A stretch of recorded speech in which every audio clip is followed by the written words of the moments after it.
Hey y'all, so today we're going to talk about chapters 37 to 42 in Eye of the World. This is in the fourth quarter of the book, and there's just so much information jam-packed in these chapters that I needed to cut it a little bit shorter to cover more information. So let's get going. So chapter 37 is The Long Chase, and this is a chapter with Nynaeve as the main character. And she has a really great quote in this chapter where she says, "The wheel weaves as the wheel wills, but I cannot believe it weaves an end to hope." And I feel like that quote in and of itself just speaks so much to Nynaeve's character. She is very strong. If you remember, way back in the beginning of the book, she came to Everland, that city, to find the Edmondsfield kids, basically, the 4 kids, all by herself, even knowing that Trollocs had been there, knowing that Trollocs were probably chasing them.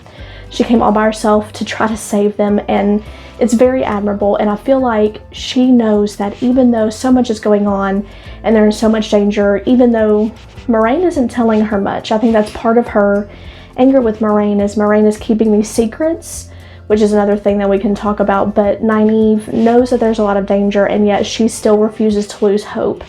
And I feel like that speaks a lot to Nynaeve's character. Like I said, she seems like a person that, in all honesty, I probably wouldn't want to put up with in real life. I just don't think so. But as a character to read about her, she is great. And she'd probably grow on me in real life anyway. Who am I kidding? But Moraine, she's keeping these secrets from Nynaeve, but Moraine isn't Aes Sedai. She has a lot of training, things that Nynaeve isn't even aware of yet, and I'm sure that there's a lot of things that Moraine probably isn't allowed to tell Nynaeve, or isn't sure how much Nynaeve can handle, or what exactly is going to happen to know how in-depth Nynaeve is going to be involved in whatever is happening in the world right now.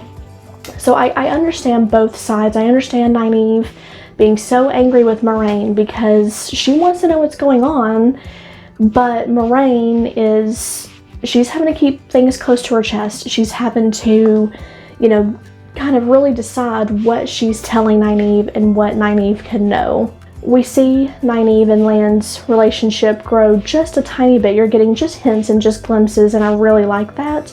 I think both Lan and Nynaeve are people that wouldn't just be super obvious about their feelings. They're both very strong, capable people. Nynaeve is used to being the wisdom of her village. She's very high in their hierarchy, basically, so she's very sure of herself. She's used to leading, and I feel like even though she's used to leading, that doesn't mean that she's forthcoming in her feelings all the time.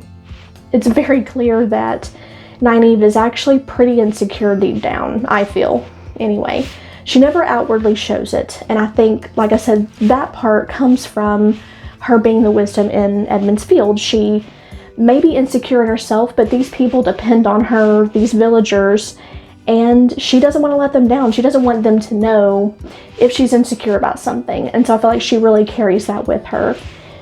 So it was a lot of character work in this chapter, I feel, but they're getting ready to rescue Perrin and Egwene, and I love that the wolves are there. They're ready to help. Of course, Lan and Moraine and Nynaeve don't really know what the wolves are there for, but it becomes very clear that they're helping, and I love that they're there trying to still help Perrin after all that's happened. Chapter 38 is Rescue, and this is from Perrin's point of view, and he is talking about how he and Egwene have been practically tortured, not physically, but mostly it's mental torture that they endure, and I can't really imagine the fear that they're going through, because I just can't imagine being tied to a horse and forced to walk for hours and then wonder if I fell or tripped or just dropped from exhaustion, that they wouldn't just keep dragging me until I died. And that's pretty horrific to think about and to be scared about.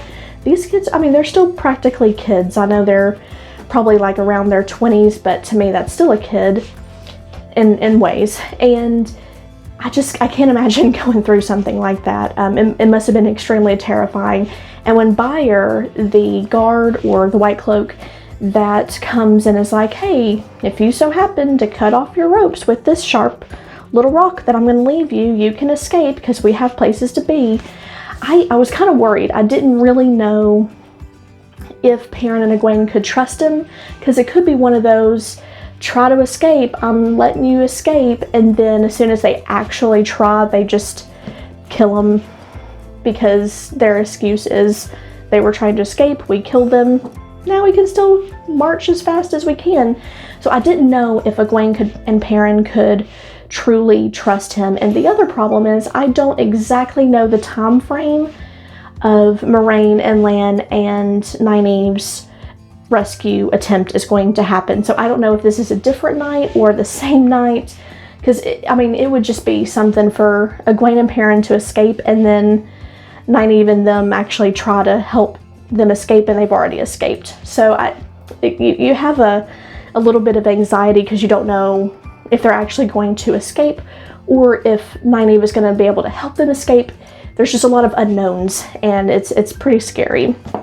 Perrin has, once the escape actually happens, Perrin has a weird reaction to Buyer's cloak with the sun and star emblem. Like, he reacts very strongly to it. And I don't really know what that's about. I'm hoping maybe that'll be expounded on further. Of course, it could just be a natural reaction to what I'm assuming is probably several days worth of mental torture. So it doesn't have to be expounded on, it doesn't have to mean anything, but I thought it might be a thing in the future. I was kind of hoping that some of the wolves would stay with Perrin and Egwene, but we also know that Elias is hurt and tending his wounds, and I can understand why they would go to try to help him. And of course, we know that Perrin's eyes are now yellow, so that is really interesting. I want to know so much more about his powers now and what he's capable of. He just seems to really be growing in these, but not, you can tell that his potential still isn't quite there. And I'm sorry my voice is going out. It's really late. It's like after midnight here, so I'm exhausted and I'm sorry, but I finished these chapters and I wanted to get it filmed while it was fresh on my mind. But we also know, or we also learned that Elias is a warder, and I kind of suspected, but you never really know, do you? So chapter 39 is Weaving of the Web, and we are back with Rand, and I would say Matt, but he's not really doing anything because he's still in bed, and I hope Moiraine can find him and help him soon, because he's gonna get too bad beyond help soon if something isn't done. But Rand goes out to try to see Logain, the false dragon, and he climbs up on this wall, which turns out to be the palace wall, and he gets to see Logain, and Logain's presence and his laugh is just, it's creepy, and I love it. I loved every second of it. He just has such confidence, or maybe he's going a little bit mad already from, wielding the power, or it could be a little bit of both. Maybe it's a little bit of both, but I love how you can tell, and Rand says it in the book as well, that he's not a defeated man. He may be in a cage, but he is not defeated. He is not sitting there ashamed of himself or upset that he's caught. He's just almost happy, very arrogant, sure of himself, and I really liked that about Logain, and I'm kind of curious if we're going to get to learn or see more of him as the books go on. The one thing that I was a little curious about is that the Aes Sedai are keeping him from touching the one true power, so I'm interested to see how, I just want to know more about how their magic works, is really what it comes down to. Right now we have a very soft magic system, and that doesn't bother me. I do want to learn more, but I do understand that we haven't quite gotten to that point yet where the Edmonds Fielders would learn about how the powers work, so we as readers wouldn't know how the power works, and I'm okay with that for now. So I'm excited to learn, but I'm not upset that I don't know yet, if that makes sense. Chapter 40 is the Web Titans, and that's where we meet Elaine and Gawain, because Rand falls into the palace wall, and Elaine is very bossy, sure of herself, as a character, once again, is kind of like naive. I love reading about her. I find it humorous, and especially how Gawain, her brother, just kind of stands up for her, works, I don't want to say with her, because she is kind of ordering everybody around, but he understands her, and she's a princess, as it turns out, so it makes sense. But in real life, I would not put up with a person like this. It's just incredibly obnoxious for someone to be that arrogant, but I love her character already, and I'm really hoping, and I have a feeling that she will, I'm hoping that they will come back into play after this book is over, maybe in a few other books down the road, because I just, especially with her being the princess, I really want to see where her and Rand go, because she ends up flirting with him, and it's pretty funny. But you know, she stands between Rand and her half-brother, which I can't remember his name. Galad, I think. Is that what my notes say? Galad. She stands between Rand and Galad when Galad wants to basically capture him for being in the palace, and I feel like that instantly kind of makes her a good judge of character.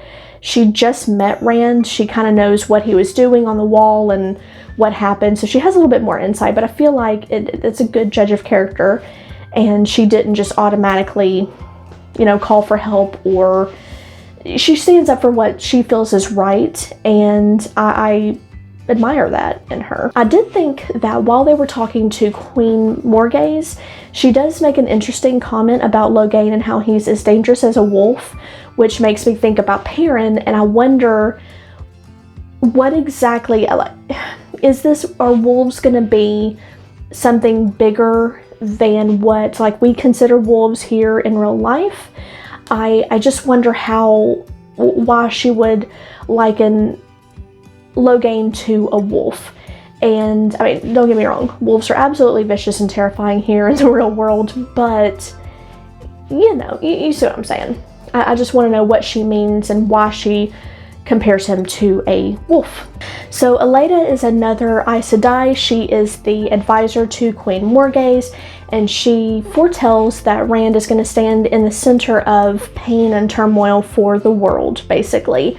So that's a pretty terrifying thing to foretell, and I'm sure, I mean, Rand is obviously terrified. He doesn't really know what it means. That's a scary thing to hear, especially when he knows he's got Trollocs on his back. He can't find Moraine at this point, so it's very worrisome. But we also do learn that he is Rand learns that he's an Aielman. We as readers already figured that out through other stories and other points of view, but he learns it in this chapter, that he's an Aielman, probably. So that was a really good chapter, and I enjoyed it. Chapter 41 is Old Friends and New Threats, and finally everyone meets up. Moraine and the gang get there because they're with Perrin and Egwene at this point, and it's really interesting because Perrin is very dejected and defeated himself, and it's kind of sad to see that. Rand is very concerned for him. He doesn't know what Perrin has gone through. He doesn't know what powers Perrin is currently in conflict with, and it really just breaks my heart that they don't just talk. They're supposed to be really close friends, and I get that they don't really have a lot of time, and you know, as a person, you would want to deal with it by yourself, maybe on your own, before you try to talk it out with your friends, and I get that. It's just, I want them all to be close and honest with each other, because you can tell that Perrin is just having a hard time of it. He feels like they're all better off dead, and that's a very scary train of thought that Perrin is going down, and I already had concerns about him when he was willing to kill Egwene. So we haven't made much progress with Perrin's mental health, and I find it worrisome. But the gang is all here. Moraine is going to hopefully help Matt, and the biggest thing is, when they're leaving, Loyal is coming with him. I'm super excited. I'm glad. I kind of had a feeling. I didn't think that he was just going to stay at the end. And Ogier seems like a natural addition to the party. He has all of this knowledge that I think is going to be useful for them.